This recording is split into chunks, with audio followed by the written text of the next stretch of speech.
Here's how to make the mouse cursor bigger on your Mac. Now, you have the little mouse cursor. If you want to make it bigger or smaller, I'll show you how to do it. But first, hit the subscribe button down below. It really helps me out. Thanks, guys. Now, we just need to get into your settings. So let's go to the top left and tap on the Apple icon. And then we'll go down and tap on System Settings from here. Once we're in the System Settings, all you need to do is get to Accessibility. So right under General, let's tap on Accessibility. And then midway down here, you can see Display. Let's just tap on Display. And now all we need to do is go down and you'll be able to see the pointer option. Now you can see pointer size. It defaults to this size, which is fairly small.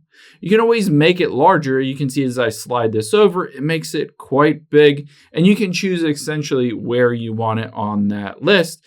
I usually keep it right around here, but depending on your preference, you can either make it bigger or smaller. You can also change the outline color. So for instance, I can have the outline of the cursor in red, and I can have the fill color as a different color as well. I can choose anything else that I want. Say I want red and green. I can customize it however you want.